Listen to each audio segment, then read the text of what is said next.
environnement ou quel climat transportes-tu?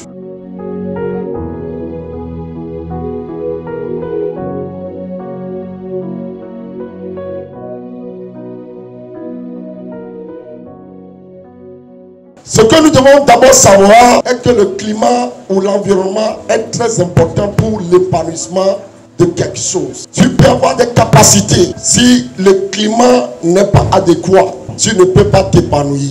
Tu peux avoir des talents, tu peux avoir la vie, tu peux avoir les possibilités de fleurir, de fructifier. Mais si ton climat ou ton environnement n'est pas propice, tu n'arriveras pas à t'épanouir.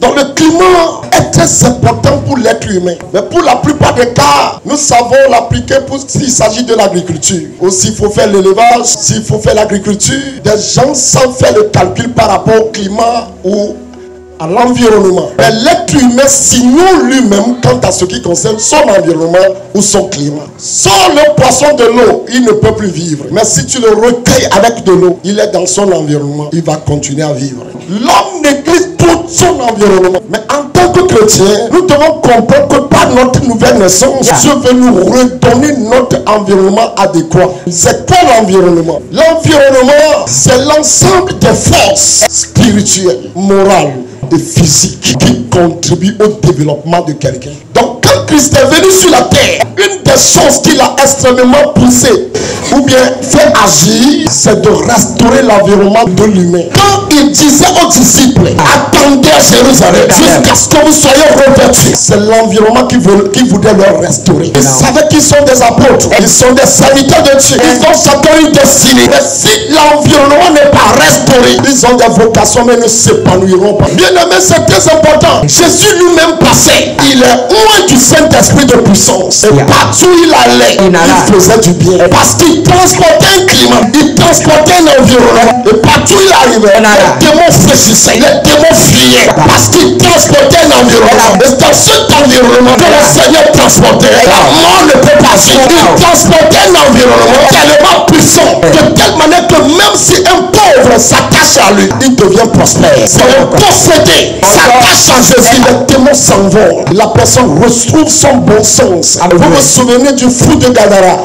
C'est un homme fou qui dormait dans les cimetières. Et la Bible dit on l'a enchaîné, il coupait même les chaînes. Personne ne pouvait supporter. Mais quand Jésus était arrivé à Gadara, dès qu'il pose les pieds à Gadara, l'environnement qu'il transportait a touché ce fou. Les démons fuient. L'homme a retrouvé son bon sens. Jésus a un environnement qui est l'environnement des êtres humains. C'est pourquoi quand nous l'avons confessé, quand nous l'avons reçu, ce qu'il a tant fort dans notre vie, c'est notre environnement restauré. Tu ne peux pas prospérer dans n'importe quel environnement. Tu ne peux pas réussir avec n'importe quel environnement. Tu ne peux pas avancer avec n'importe quel environnement dans ton mariage. Nous savons que la Bible dit, l'homme quittera son père et sa mère, s'attachera à sa femme. Ainsi, ils deviendront une seule chair. Ils ne sont plus deux, mais une seule chair. L'homme transportait un environnement. La femme aussi transportait un environnement. C'est pourquoi avant que l'homme et la femme ne se marient, ils doivent d'abord chercher des temps de prière. Ils doivent chercher leur délivrance. Parce que l'environnement que transporte l'homme, l'environnement que transporte la femme, ça n'est pas un environnement propice pour le mariage heureux. C'est pourquoi quand deux personnes veulent se marier, le dirigeant, le pasteur, il est conduit par des prières de délivrance. Pourquoi il le fait? Il voulait assainir leur environnement.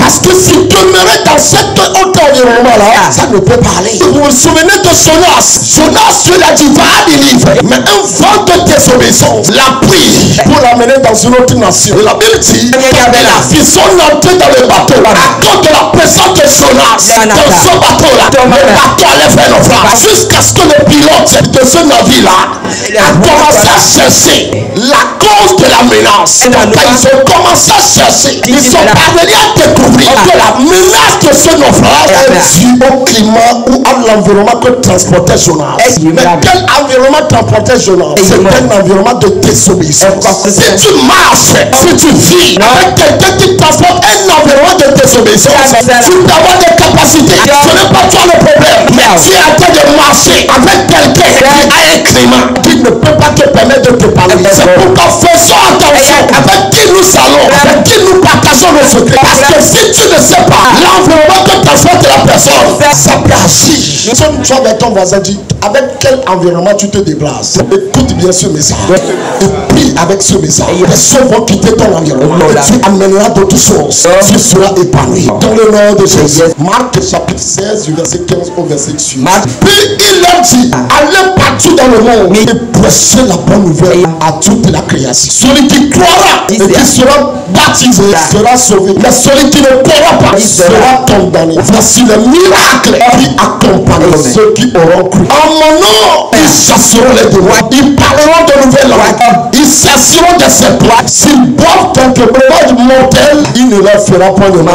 Ils imposeront les mains aux malades et les malades seront guéris. Et que quelqu'un déclare, voilà mon environnement. Dis Seigneur, que mon environnement soit restauré ce matin. Attends Seigneur, restaure-moi mon environnement ce matin. Alors que j'irai, que mon environnement soit un environnement propice. Que la désobéissance, que la mort, que la maladie, que la pauvreté, que la faiblesse, que la lenteur quitte mon environnement. Que l'échec quitte mon environnement. Dans le nom de Jésus. Et les dernières minutes de Jésus, avant de quitter la terre, il parlait aux disciples. C'est un ordre d'ailleurs donné. Il dit, allez partout dans le monde et prêchez la bonne nouvelle à toute la création. Allez partout le monde, prêchons la bonne nouvelle. Non pas la mauvaise nouvelle. Ta présence quelque part n'introduit pas les démons. Ta présence quelque part n'introduit pas les ténèbres. Mais tu as porté une bonne nouvelle. De telle manière que partout tu iras. Quelqu'un avec moi, je dois prêcher la bonne nouvelle. Prêchez la bonne nouvelle. Partout vous allez passer. Et ceux qui croiront seront baptisés, seront sauvés. Et ceux qui ne croiront pas seront condamnés. C'est voici les miracles qui accompagneront ceux qui croiront à mon nom. Il n'a pas dit voici les problèmes qui accompagneront. Il n'a pas dit les démons qui accompagneront. Il n'a pas dit les difficultés qui accompagneront. Mais il a dit les miracles. Jésus veut que des miracles nous accompagnent. Jésus veut que des miracles accompagnent ceux qui croient en son nom. À ceux qui croient en son nom, il veut que des miracles les suivent. Il veut que des signes les accompagnent. Il n'attend pas voir les maladies afin de nous accompagner. Il n'attend pas voir l'esprit de la mort. Jésus veut que des miracles t'accompagnent. À mon nom, il nous a donné sa procuration. Il nous a donné son attestation. Il nous a donné son autorité. Ce n'est pas toi-même ton autorité. Ce n'est pas toi-même ton attestation. Mais lui qui a tout pouvoir. C'est lui qui dit, voici, je vous donne pouvoir de marcher sur les serpents, sur les scorpions, et de marcher avec toute la puissance de l'ennemi. Rien ne pourra venir. C'est lui. C'est pourquoi tu ne dois pas douter. Quelles que soient tes capacités, ce n'est pas ça le problème. La réalité, c'est que toi tu crois à Jésus tout-puissant. Il nous donne sa procuration. Il nous délègue sa puissance. Il nous délègue son autorité.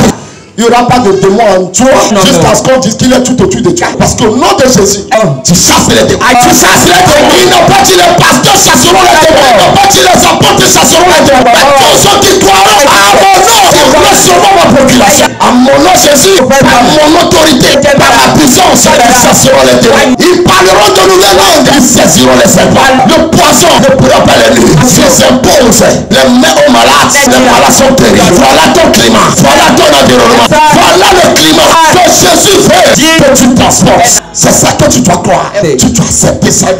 C'est pourquoi tu n'as plus raison de transporter l'environnement de la mort. Tu n'as plus raison de transporter l'environnement de la maladie. Tu n'as plus raison de transporter des environnements qui te pressent quand tu dors, qui t'empêchent de réaliser des choses.